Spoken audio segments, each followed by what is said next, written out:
What we done started. Look at what we done started. This the people party. What's up, party people? The place to be is Talib Kweli, the BKMC, the MCEO, the Little Lebowski Urban Achiever. I am here on the world's best podcast, The People's Party, with my lovely and talented co-host, Jasmin Leigh, in the place to be. What's up, Jasmin? How you feeling? I'm good until the mic tried to attack me. Hey, man, we got these swivel mics, man. We keep the mics on the swivel around this motherfucker. Yes. Today's episode is live. We're still in Austin. Shout out to the beautiful Austin, Texas. South by Southwest is back.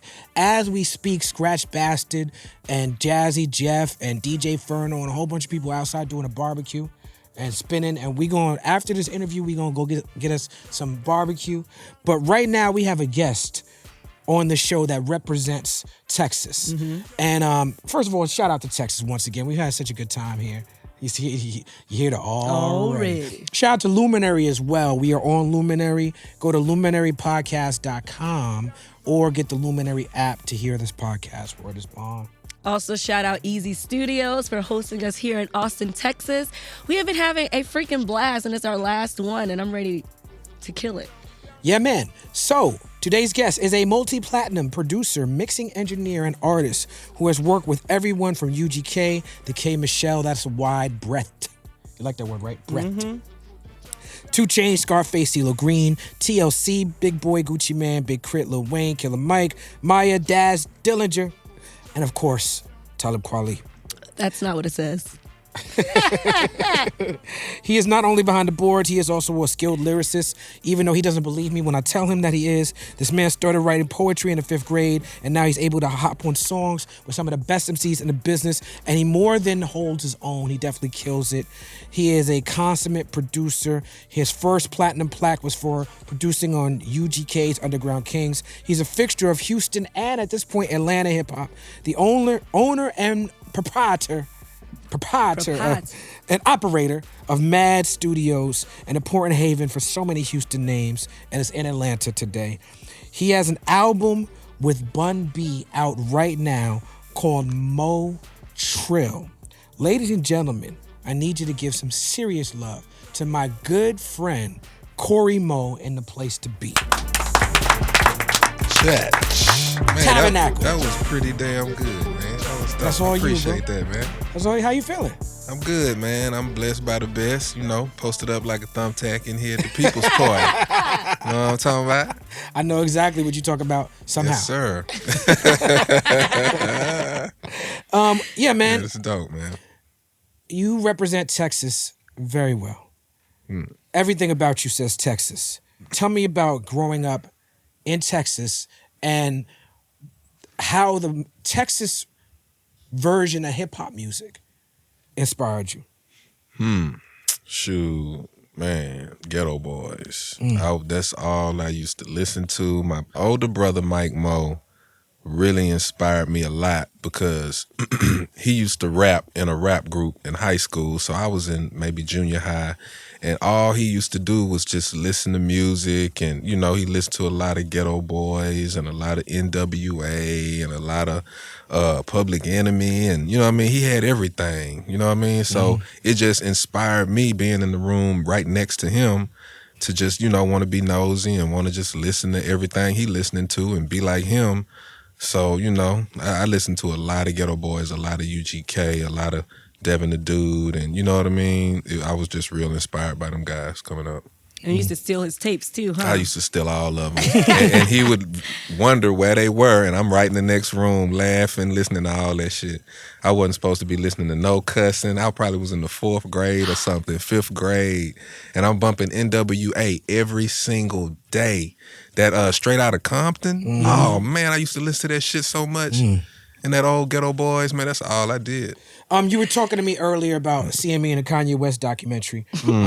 Mike Dean, shout out to the legendary Mike Dean. Oh man, he the coolest, bro. Man, he don't get props like he's supposed to. Well, you from H-Town, you know what I'm saying? So tell the story, because Mike Dean invited you and Mike Mo out to Yeah, LA. he sure did. Yeah, so rewind a little bit before that. Mike Dean pretty much used to mix and master all of the music that came out of Rap-A-Lot Records.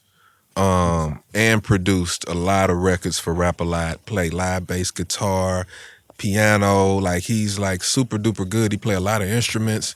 And I was just inspired just watching him being in the studio, 16 years old, and I'm in the corner watching Mike Dean play these instruments and do all of this stuff and mixing. So I just became a fly on the wall, man. He taught me a lot of shit, me and my older brother Mike. So fast forward a few years, I think it was 2005 when Kanye was doing Gold Digger.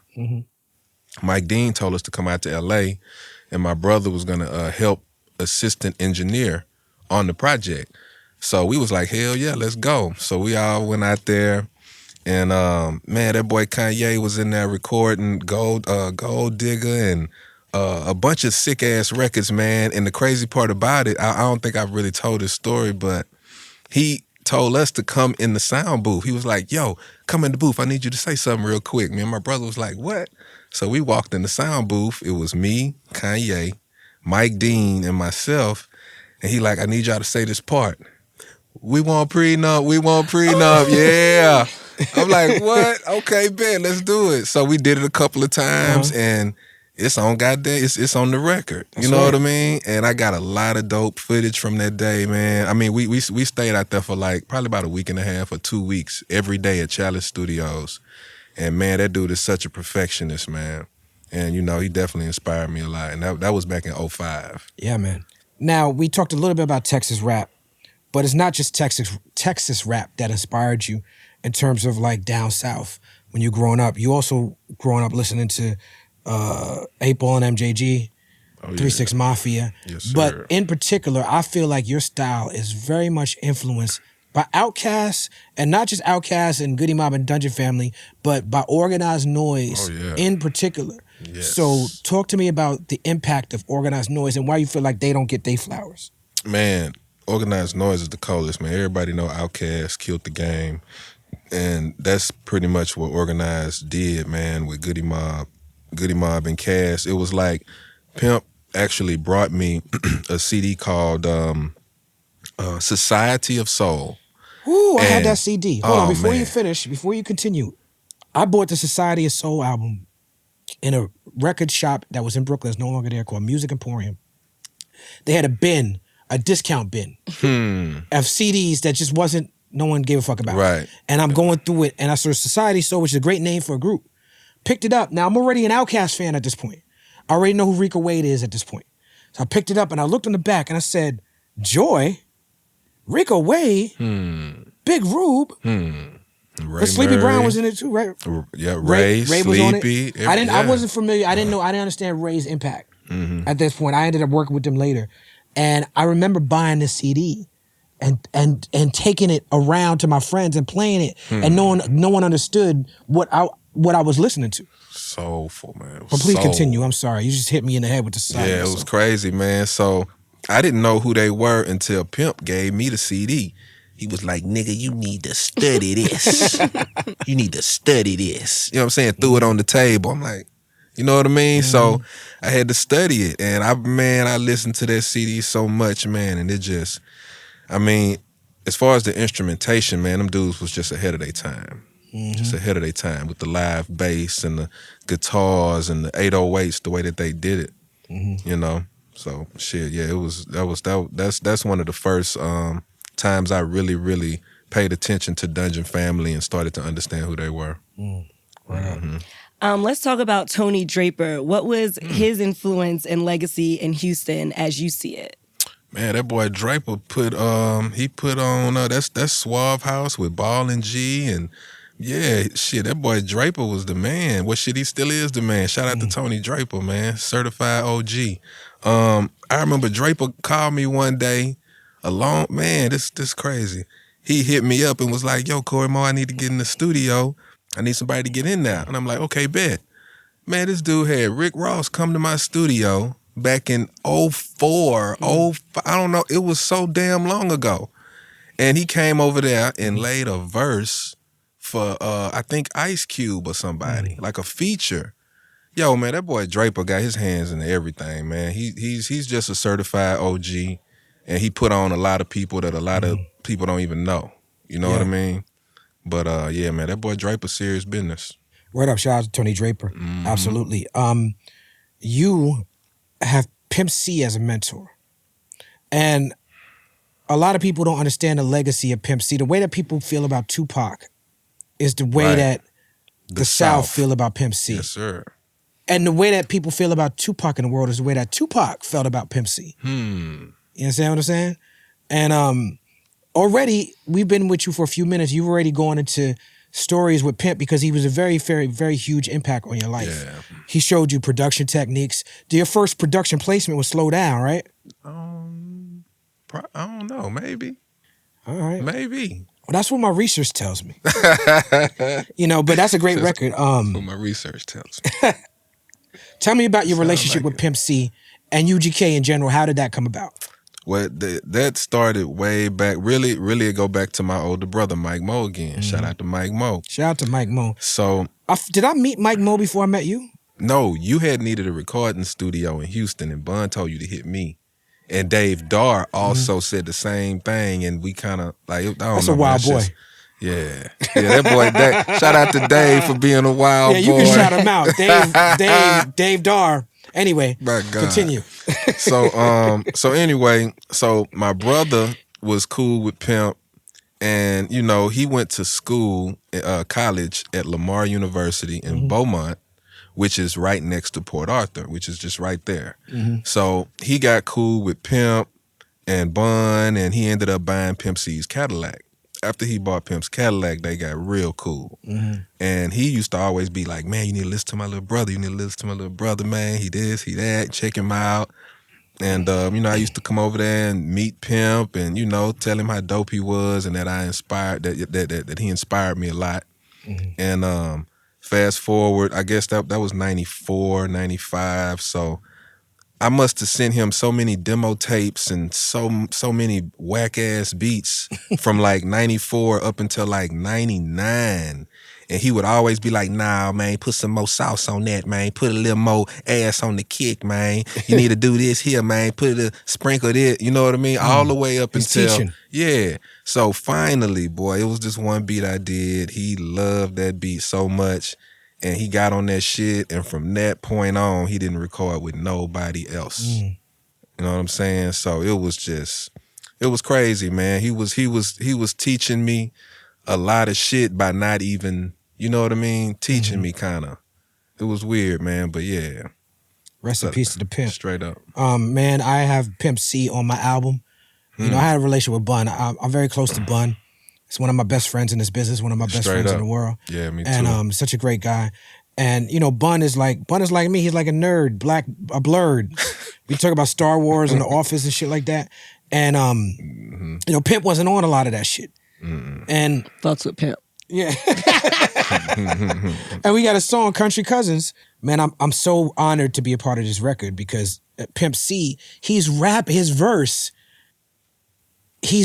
about Bun making him do this song with me.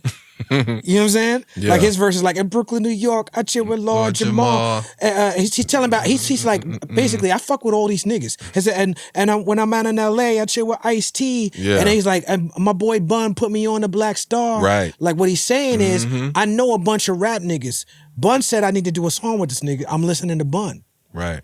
You know what I'm saying? And because of that, I got one of the last Pimp C features. Straight and because up. because he liked that record, Bun and Pimp together invited me to be on the very last UGK album. And I'm on a song, one of my favorite songs of my career, Real Women. Real Women.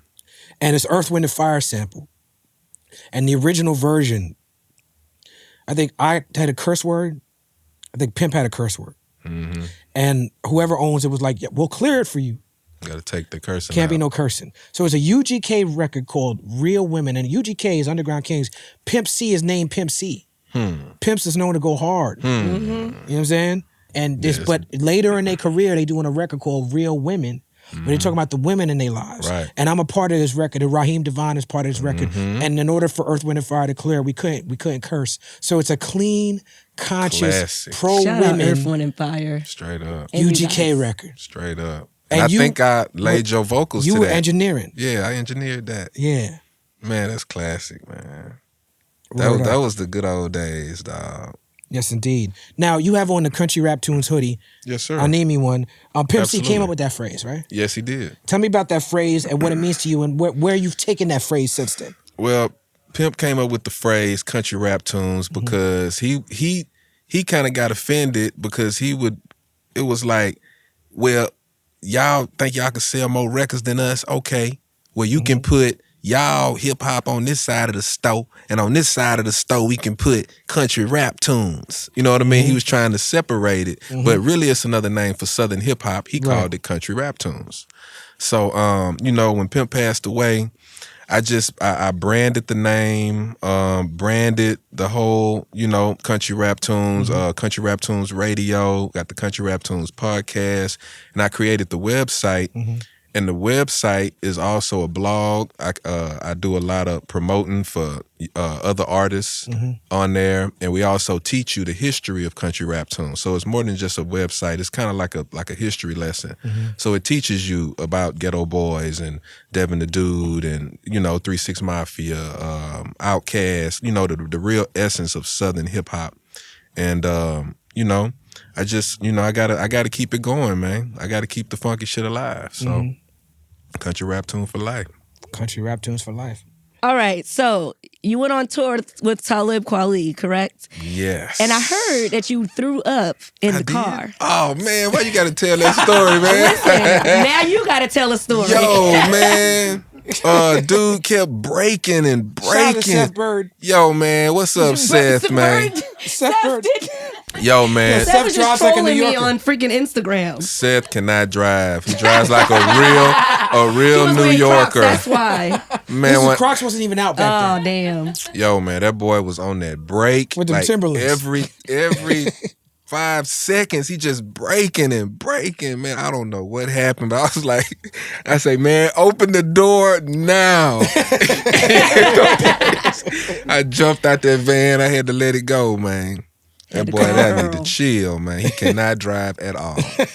Shout out to Seth. Shout out to Shout out, Seth. Seth. We've had a lot of good times together, a lot of times in the studio, on the road. We've done a lot of records together. We did a record called Get Into the Money. Yeah. It was two, it's me, you, and Killer Mike. Who else on there? Michelli singing on the hook. We got a video for it. Got a video. And we got a remix of it because Don Cannon did the original beat, right? Sure did. And then that was on his mixtape. And then there was a problem with the beat or some sort of discrepancy with the beat. So you redid it. Mm-hmm. And then on my sample out. mixtape, when my mixtape with Z Trip, I was like, fuck that. We put out the sample version. Put out the sample one, yep. And then he mixed it with Paid in Full. Mm-hmm. Right? Damn. Yeah. We did that Killer Mike barbershop. So did. That shit was dope, man. We got a lot of records together though. Like on your first album, It's Been About Time, I'm With It. Which that's an old song. You laid that in 03, bro. I was gonna say I met you in 03. It's an old song, bro. Damn. Sure did. Your ass got right in the booth and knocked that bitch out. I was tripping. In Houston, in Houston. The original Mass Studios. Yup, in Houston. Shit, man, we go back like time machines, bro. We posted up. We posted up like thumb. thumbtacks. We go back like time machines. Exactly. It's Been About Time starts with Bun B, co-signing you. Tell me about your relationship with Bun B. Man, Bun is the big bro. He always talking shit no matter what. He is gonna talk his shit. Bun B talks shit about you to me. See what I'm saying? He stay talking shit. I'll play him some shit. Corey Mo did that. Corey Mo did that? That motherfucker don't give me no beats like that. That motherfucker ain't send me that beat. That's real. Fuck that shit. And then he'll literally call me, hey man, I heard that beat you gave to Kweli. You ain't send me that motherfucking beat. Like, damn, dog. But yeah, man, Bun is the big bro, man. I learned a lot from that dude, more than just music. Just watching him, the way he moves, just, how to be a man. You know what I'm saying? Mm-hmm. How to be on point, how to be, more organized with this shit, how to talk to people, everything, man. That boy Bun really, really put me under his wing after Pimp passed, and man, we went everywhere. You know what I'm saying? The same way I toured the whole country a couple of times with you. I toured that shit a couple of times with Bun, same way. Mm. So shout out like to the a OG. personification of UGK living in the flesh right now with what they poured into you. Straight up. Straight up. Shout out to Terminology early on your album. Term. Yeah, Devin the Dude. We had a classic with Devin the Dude that might see the light of day very soon. Oh yeah. But he's on that first album with you. Zero is on that album. Big K.R.I.T, where it's at. Let's talk about Big K.R.I.T because you got a very special musical bond with Big K.R.I.T. And you and I did a record with him, Hold Up. We did a video for that. On tour with Macklemore, because me and K.R.I.T was on tour with Macklemore. Yeah. And you was on tour with us. Yeah, the whole time. That shit was crazy, man. Shout out to Macklemore, also a guest of the show. But yeah, tell me about your relationship with Big K.R.I.T. Man, that boy Big K.R.I.T, cold-blooded, man. That boy, I don't even know when I met K.R.I.T, but when I heard his music, I thought he was, you know what I mean, another version of Pimp. Because of how he, you know, he had the right attitude when he rapped. You know what I'm saying? Some people are, you know, laid back. Some people are a little loud and flamboyant, but K.R.I.T is right in pocket. He got that right, don't give a fuck Southern attitude that you need. You know what I'm saying? And it reminded me a lot of UGK and Outkast. So he's like a mixture of all four of them. You see what I'm saying? Because he can sing too. Really good. And you know what I'm saying? That boy K.R.I.T is dope, man. So the last album he just put out, dope as hell. I hit him up. I'm like, man, this shit is banging. Yeah. That last album called It. Boy singing all the way through. Yeah. You know what I'm saying? But yeah, man, I love K.R.I.T, man. He definitely inspired me a lot. Yes, indeed. Yes, indeed. Now, going back to the days of Mike Dean and meeting Kanye, you met GLC around that time, right? I think that's when I met GL. Yeah. I think that's when I met GL, was out there at Chalice. Yep. Straight up. You I and got GLC a lot of songs with GL got a lot too. of songs. And so now we're going into the take it or leave it era, right? And you got a record with GLC. And Bun. Chose Me and Bun B, and you sample Snoop Dogg in the hook. Now, this is when you and me start working together because this is your record the album that you I put out with Javoti. With Javoti Media. Good looking on that. Oh, good looking on that, bro. Because we did, and this is the first one. This is one of the first albums distributed by Empire Distribution. No shit. They were just Ghazi. They was early and on. Nima. They were starting their company. Yep. And I was talking to them, and they were like, "Yo, we'll distribute it." So Empire distributed. This one of their first records. The Shrine in Chicago was a good venue to do shows. Yeah. Until it wasn't. But now it was, there was a whole bunch of problems with that venue. Damn. But I used to perform there once or twice a year. And so now that you and me are in business together, I'm like, okay, we need to shoot some videos. And Chose Me is Bun B, GL, and Snoop. And I was doing GGN, Snoop's show GGN. Yeah. And so Snoop had to do a drop for you. Yep. So I'm like, he did a drop and he sampled, and I'm doing GGN. I'm gonna just bring a camera dude, and we gonna make this video happen. Boy, that was such a chess move, boy. You like that, right? That was cold. So we got this video with Snoop and Bun and GLC, and then I went on Twitter because I was still allowed on Twitter back then. And I said, "Yo, we doing a video with Snoop Dogg, GLC, Corey Mo, Bun B at the Shrine in Chicago. Pull up." No. And a bunch of young ladies packed. pulled up. For free? For free. Talib, I do not condone free background work. Hey, man. That used to be my main bread and butter. Hey, man, you don't got to condone it. We got that video cracking. Straight up. You know what I'm saying? We had recorded a couple videos that day. We did. The same day, I think. We did the video for These Waters with Nico Is, and Jessica Care-Moore and Kay Valentine. Yeah, man, I was very busy in 2014. For real, 13, 14 was crazy. What's with the newsflash skits on your album, and what were you trying to get at with those?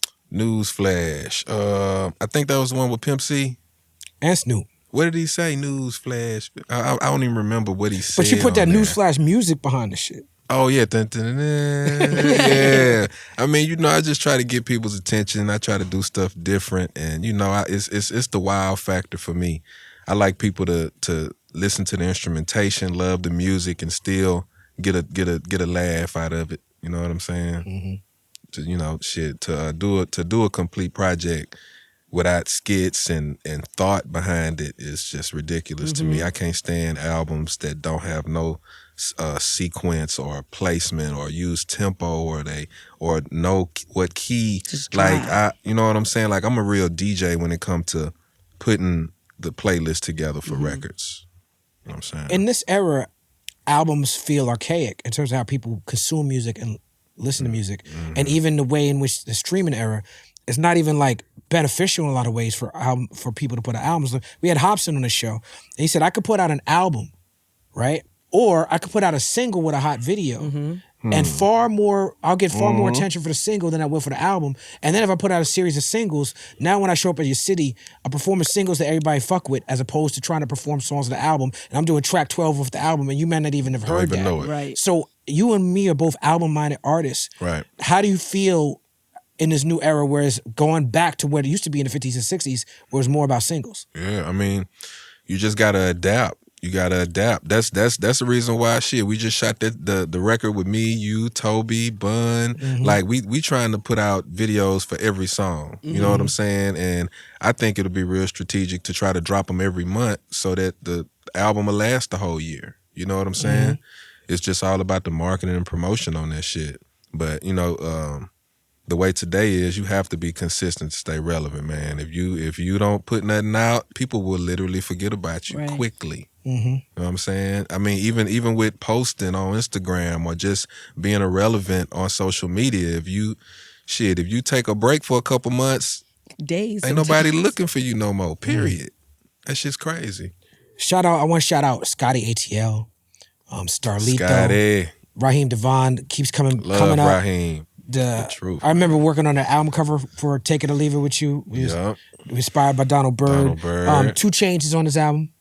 Nah, he on the Mo Trill album. You talking about Take It or Leave It with Donald Byrd. I'm talking about All No. That's yeah. He's on. That's on that. I think so. I forgot I had another record with 2 Chainz. I'm tripping. This is amazing. I got a lot of goddamn. lot of heat, right? That's crazy. Yeah, I don't even be thinking about them records, man. Attitude was all over that record. Shout out to Attitude, yeah. But right after that album, you made a move. You moved your whole studio, your whole life from Houston to Atlanta. Why did you make that move? Well, after Pimp passed, man, shit was just weird in Houston, man. I guess that was, 07, 08. And it just got real weird. And, like, people would literally walk up to my studio, trying to pay homage and shit, but it got weird after a while. Cops would show up and just random people would show up to the studio wanting to see where UGK recorded and, just trying to pay respects to Pimp. And, just junkies and just all kind of people coming up to the house, man. It just got crazy. So I was like, man, let's just, my brother was like, man, let's move to Atlanta. And I'm like, for real? I was like, shit, why not? So we, a couple of months after Pimp passed, we came to Atlanta and just started looking for places. And, a few months later, we finally found a spot, put everything in the U-Haul truck, got the hitch, and drove from Houston all the way out here. We had to do 2 trips full of studio equipment and just started over and set up shop. But for a long time, the studio in Houston was still going and the studio in Atlanta. So check this out. I had a companion pass, so I could literally fly for free. I would book a session at 1 p.m. in Houston and book another session in Atlanta at 10 o'clock at night and be working both cities. Studio, mixing, mastering, beats. I'm going back and forth for like a couple years, bro. That's crazy, bro. It was crazy. And you say I don't sleep. You say I'm a robot. That's some shit. Yeah, man. All right, so here I'm the rap outsider, apparently, even though, I have my own song. But so for me and the people that are watching that don't know how tracks come together today, how in this stage in your career are you selling a beat or getting it into the hands of a certain artist? To me, it's just more about having a relationship. Like, I hate going through labels and managers and middlemen and cousins and uncles. A lot of cousins and uncles. Oh, I can't do it. So, you know what I'm saying? I just wait until I see them, and shit. Hey, man, I got some beats for you. Let's, you know what I mean? What's your email? I like to do it face to face. You know what I'm saying? More than online or any of, stuff like that. So that's pretty much it on that. I like to vibe out in person, cook up on the scratch if we can. You know what I'm saying? Now, Take It or Leave It is an incredible rap album. You're a very good rapper. but I be trying to get you to rap, and you're like, oh no, I'm just. So what is it with you in the rapping? Like, what? I don't know. Why you're so good at rapping, but you're good at producing too? But why is it that you're like, I gotta focus on the production and not the rhymes? It's just, man, I tried so long. I rapped for, I don't know, since 5th grade, all the way up until that last project I did with you. Just rapping my ass off. You know what I'm saying? And it's like I make a couple of beats and make more money than I've done rapping in 10 damn years. Damn. So I had to goddamn prioritize, man. And me being, you know, so laid back, it's like I would rather be at the crib with my house shoes on making beats than on stage and touring the world with your crazy ass. So I took you on tour and I turned you off to the rap life. Oh, man. No, I'm not going to say you turned me off to it because I'm it just was playing. very dope. It was Yeah, we very had a good dope, time. very dope experiences. But it's so exhausting being a fucking rapper, bro. Tell it. It's exhausting, Tell the truth. dog. Shame that devil. It's exhausting. It's exhausting. But what I do, like, you know what I'm saying, when people come and purchase a beat from me and I actually produce a song, whether it's a R&B, whether it's, you know, rap, whatever, I still help out and throw them lyrics because I might hear something and, you know, a line or something. I give somebody a few bars and they'll be like, oh shit, okay, you like, yeah, fool, I can give you some bars. You know what I'm saying? Even you know, an R&B, whatever. So, you know, I do a little ghostwriting here and there still. But as far as getting on the stage and, you know what I'm saying, doing the whole thing, man, catch me at the crib on my beat machine, bro. I feel that. I be at the crib. You can still perform in your house shoes these days. You got Metaverse. You got, right. you know, You're Zoom right. shows, all those That boy good Toby things. be performing in his house shoes. That boy Yeah, cold-blooded with that shit. Yeah, man. Toby is changing the game. Straight up. He's changing the game. When you got to Atlanta, the Atlanta sound is different than the Houston sound. It's a whole different Very. paradigm, a whole different energy. You know, I remember Pimp C got in trouble. He said Atlanta's not even the South. Yeah, that boy off the chain. Pimp C Atlanta said, or Georgia? no, he said Atlanta. Okay. When you get off the plane, what time is it? He said it's on East Eastern Coast Standard time. Time. That boy, you on East Coast. Well, Yeah, man, that boy Pimp, man. Yeah, man. But so you had to, when you got to Atlanta, you had to, you know, win in Rome, right? You had to learn the ways. You had to respect the city, Yeah. respect the culture, and you had to figure out the switch Atlanta up. sounds to start getting work Yes. in that city. So tell me about that process. Man, it was hard because all I knew was H-Town. All I knew was hold up and coming down and swinging wide, man. You know what I'm saying? But I just studied, man. I watched people like Zay Tovin, real good friend of mine. Shout out to Zay. Another And- guest We on the had him show. on You know what I'm saying? And I would just study that trap sound, man. OJ the Juice Man, shout out to OJ. He would come through a lot. And you know, I would just study the real Atlanta. The real Atlanta. You know what I'm saying? I would study those guys, study the tempos. The one that the old girl just made a song about. Exactly. her name is Exactly. Amaretta. Exactly. I'm not hip. She's old girl to me. But Damn. she, according to her, Yeah. y'all niggas is not really from Atlanta. But it's a Straight lot up. of different places in Atlanta. Corey, that's she made not, that song about you, nigga. You crazy. She's like, this nigga's I'm from Houston. definitely not from Atlanta, but I love ATL, man. But yeah, man, it was difficult because I'm used to the bass lines, the wah-wah guitars, pianos, and the organs and strings, and like I like a lot of instrumentation. But when I go to Atlanta, they want the 808s and synthesizers. That's it. They don't want no motherfucking pianos and no organ and all of this. They just wanna get in that club. Get to the That's club. it. And twerk If you, some if ass. you ain't getting in that club, you ain't jamming, Or man. Now Gucci, So- Gucci man, shout out to Gucci because Gucci reached out to me and we did a great record, Poltergeist. It's one of my favorite records I've ever done in my career. Damn. But he also reached out to you. The record you did with Gucci Man and Big Boy, that's a Houston sounded record. Yeah, that's because Big Boy wanted that sound. You know what I'm saying? I don't know how that came about.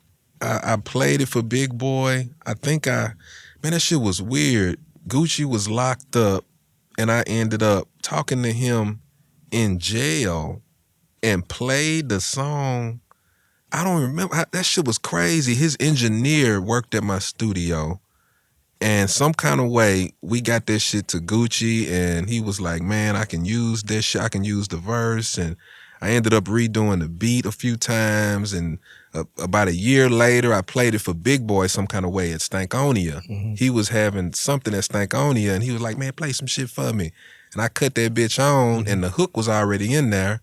Didn't know what's going on in the side. So he was, man, what's that? Right. And then it already had a Gucci Man verse on it. He was done. He was like, man, don't play that for nobody else. That's on my next album. Don't play that for nobody else.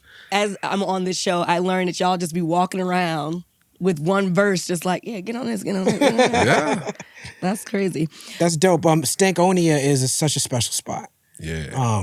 Outkast and Organized Noize and just them building that whole thing. You and I have done a lot of work at that studio. Yep. Tell us about the importance of Stankonia in Atlanta. Man, that's the foundation, man. Like, a lot of people don't know, but before it was Stankonia, it was called Boss Town. It was Bobby Brown's studio. How gangster is that, bro? Took you on a trip from around the world. Come on, man. So, yeah, Stankonia is just a landmark, man. Everybody go there. I love working in there. The A room, the B room, all the rooms is dope.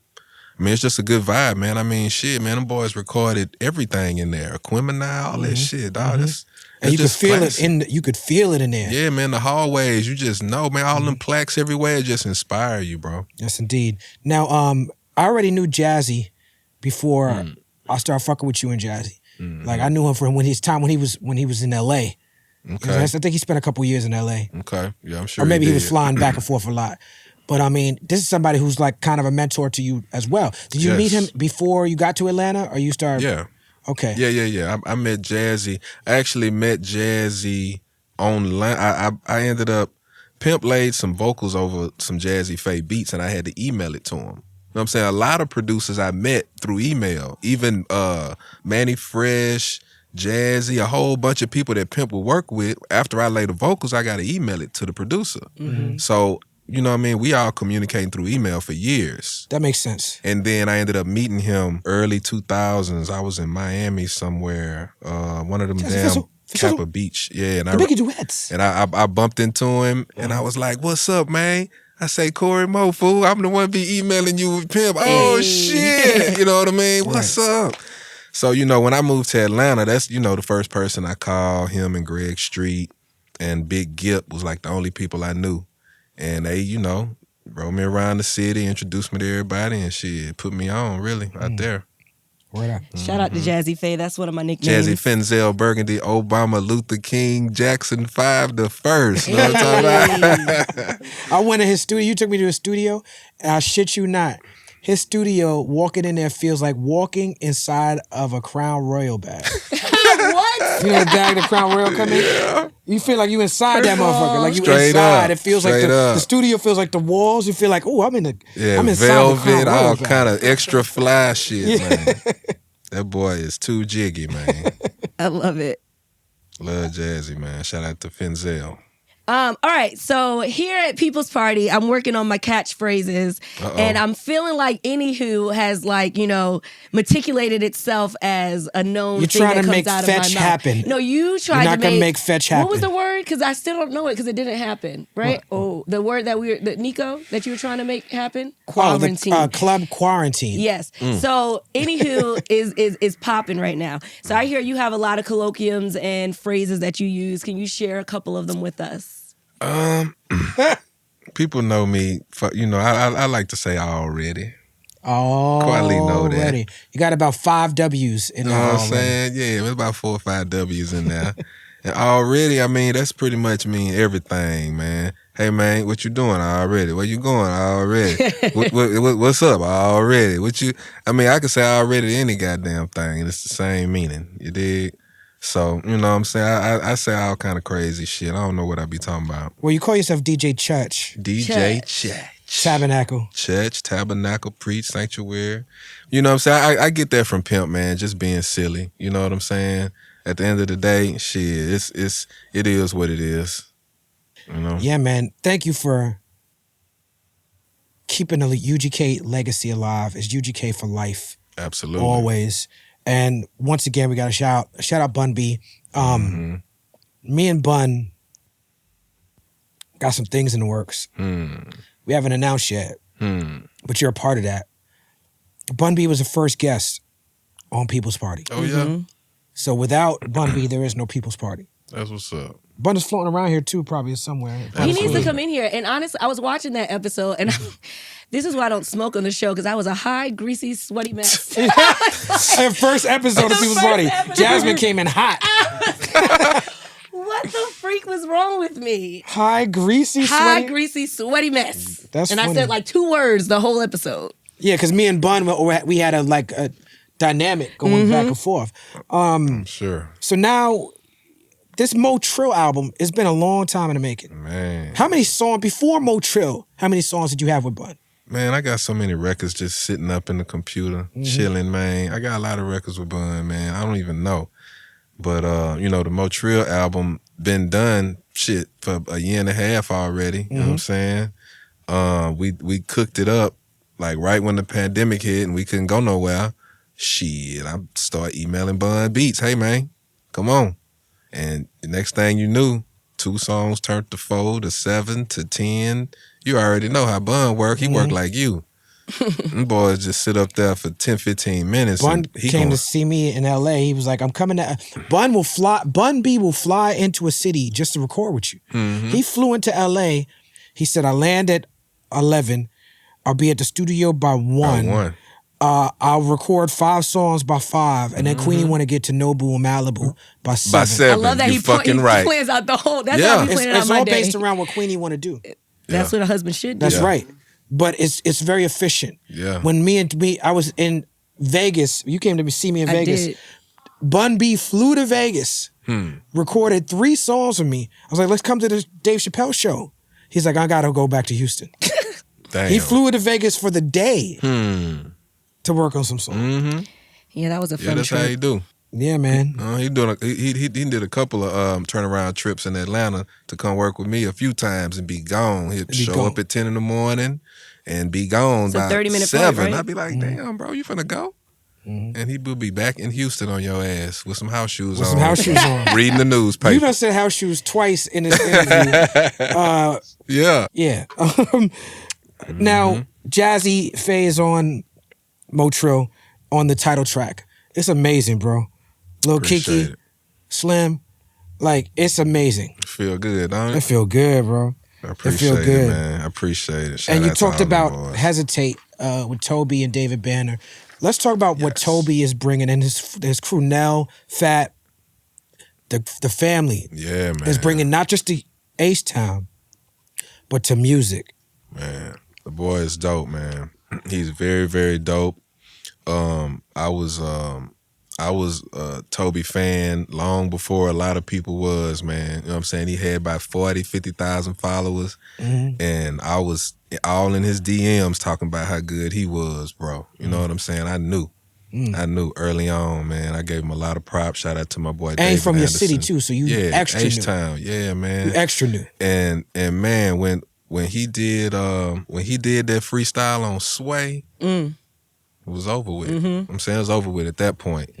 Dude is just dope, man. He's very dope. He's calculated at what he do, and the stuff he say, how he dress, what's in the background, who's filming, you can't even cuss on a record with this dude. You know what I'm saying? Like He sent it back, like, take the cuss out. straight up. Yeah. He will kindly say, please take out that curse word you have in there. Yeah. The best show I seen in the last few years, bro, was his show. I wasn't ready, bro. In Atlanta. In Atlanta at Tabernacle. Was you with me? Nah, I missed it. You missed it. I missed That it. was Tabernacle. And talk about church Tabernacle. Yeah. That was really some Straight good- up. And it's like It was on Halloween, wasn't it? It was around that time. Yeah. I performed at this venue with OK Player. So that's me And Dave Chappelle. at Dave Chappelle. I performed with Dave Chappelle, Black Star.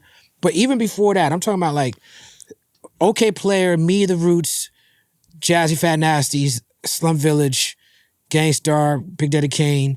You know what I'm saying? Like, we blowing the roof off the motherfucker. I came through with Spit Kicker. Common, Pharaoh, De La Soul, rest in peace, Bismarcky, Tabernacle in Atlanta 20 years ago. We blew the roof off the motherfucker. But that's with 5, 6 major acts that are being marketed and promoted to the country on major labels.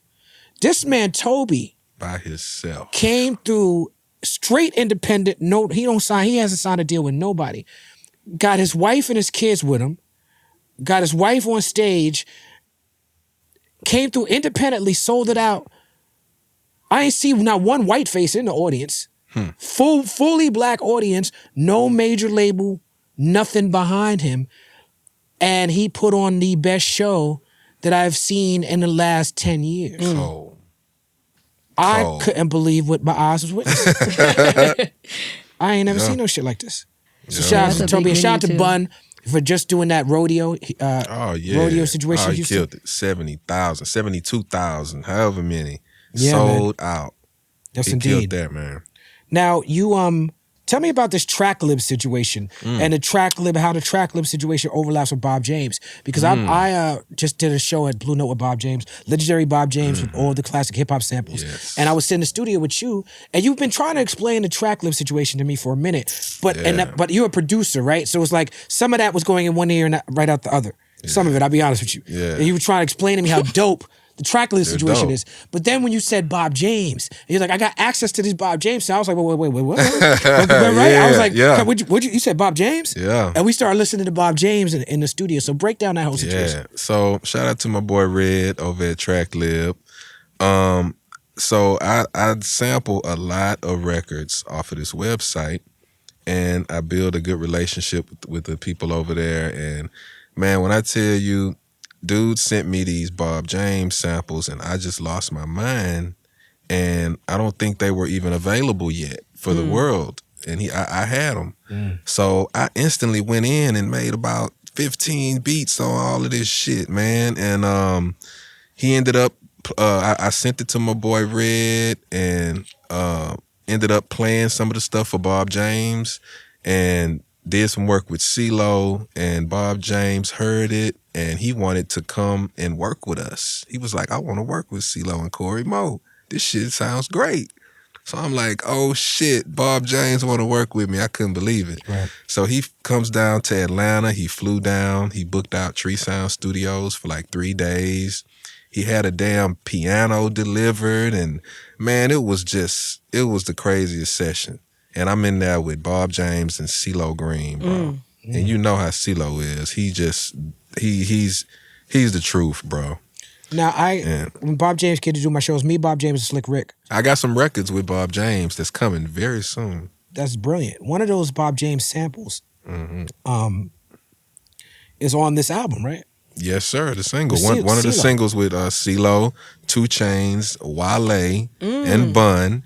And it's a song about empowering black women. And it's called My Queen. Shout out to Queenie. Shout out to Queenie. She was a huge inspiration on this record. And it's super dope, man, because, you know, everybody is on there, and it's a positive record. You know what I mean? And it's a Bob James sample. And hopefully we get this video shot so the world could see this shit, man, because it's really dope. One of the things that first endeared hip-hop fans to Bob James, not just Westchester Lady, which we had Jazzy Jeff. He sampled Westchester Lady twice on Touch of Jazz, and Here We Go Again. Nautilus is responsible for so many samples, from Wu-Tang to Run DMC to Slick Rick, you know. But the theme song to the TV show Taxi. He has a version of it with CeeLo. That's what I was just about to say. His version with CeeLo, Sign of the Times. Yes. Song. My band performed that. We performed with Bob James on stage, with Chris Robb doing CeeLo vocals, and I did a verse, and we did our own version of Sign of the Times. Really? Over the Angela's theme, which is the theme song to Taxi. That's dope. So it's just, man, it was so beautiful. And shout out to Queenie once again. She has a interlude, I think it's called Queenie Keeps a Trill. Yeah. In which she says, she's telling Bun, enough rapping about cars and rims and shit, like rap, people want to hear like real shit. Yeah, about women. About women. Yeah, man. Let's talk about theme song and working with Benny the Butcher. And how do you think the New York style of Griselda melds with Texas rap?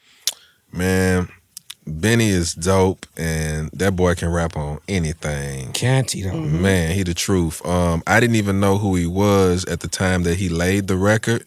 It was, you know, right when the pandemic hit, and I was sending beats to Bun, and he was like, man, I got somebody that could feature on this song.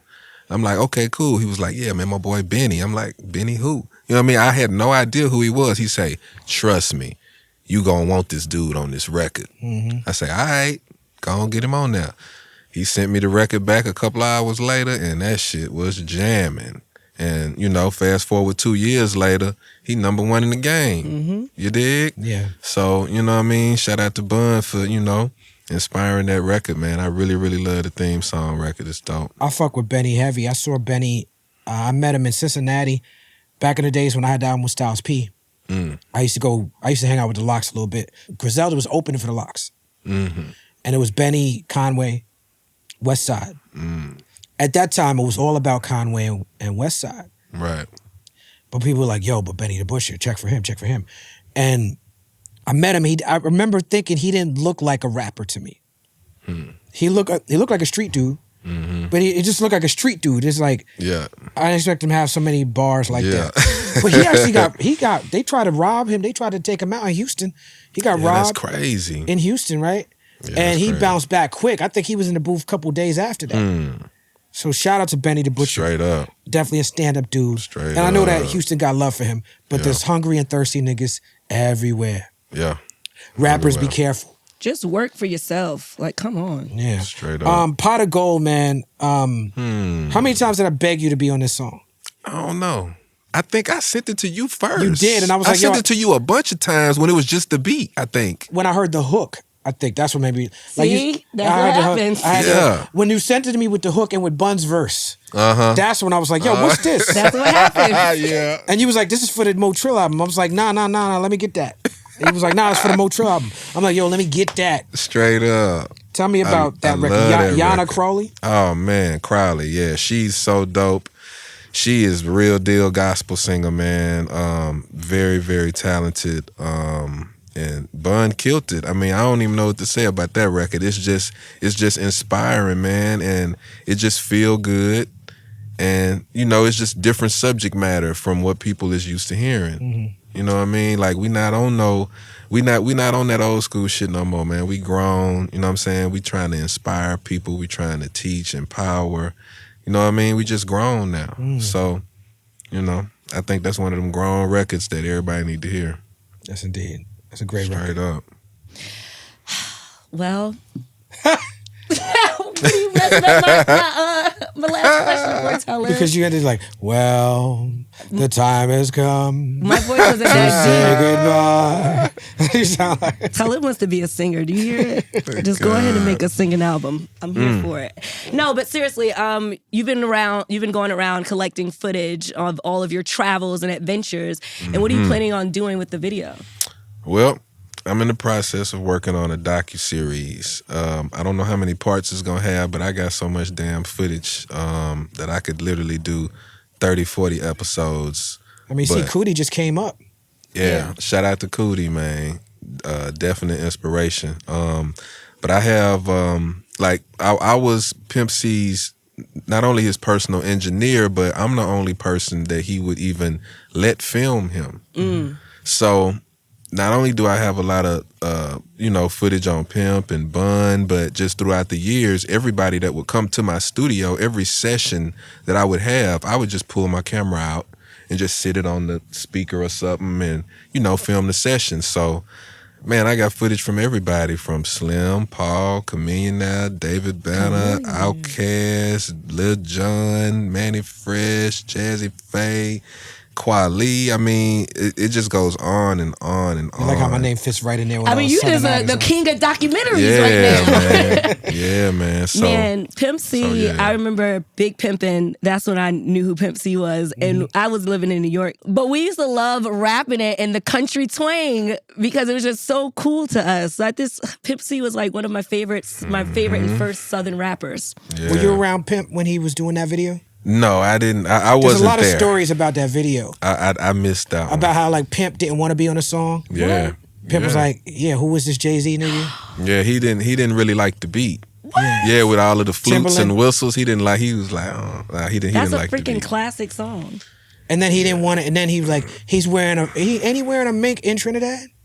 Yep, that's the video that he said. There's no temperature on TV. Yeah, exactly. And say it. What he said? That's the video when he pulled up in the mink and everybody looking at him like, man, it's hot as hell. Why you got a mink on? And he look at them and say, Shit, nigga, ain't no goddamn temperature on TV. And you know, it's the realest shit ever wrote, man. That boy Pimp was just too real, man. Rest in peace. Rest in peace. But the documentary is called The History of Country Rap Tunes. And I'm in the process of getting it together, and you know, it's gonna be serious business when it come out. We'll have to do a People's Party episode especially for that too. Yes. And besides your documentary, what else is next for Cory Mo? Man, I got a bunch of songs coming out. I got records on Killer Mike new album. I got a record on T.I. Oh my God, I got a record with T.I. that's so cold-blooded, bro. You got a couple with T.I. that's Shout cold. out T.I., our Libra brother. A lot of work with CeeLo Green, man. Like, I got some records with CeeLo Green that are absolutely amazing. Like, he's singing, he's crazy, man. Singing, rapping, everything. I got records on a lot of people that's coming real soon. So, you know, I don't want to let the cat out the bag, but it's going down. Especially the one I got with you, Bun, and can I say who's on it? Okay, I'm not gonna say. I won't say, but boy, the records I got with Kweli and Bun are pretty damn jamming. Wait, is that why you got the gloss on your lips just to do the shh? I wanted to get a close up of that. Damn. Oh. So yeah, that's what it is, man. Country rap tune, check. Country rap tunes, man. I'm talking about. We go back like time machines. We posted up like thumbtacks. People's Party is proud to have Cory Mo. Give it up. Yeah. Up through there.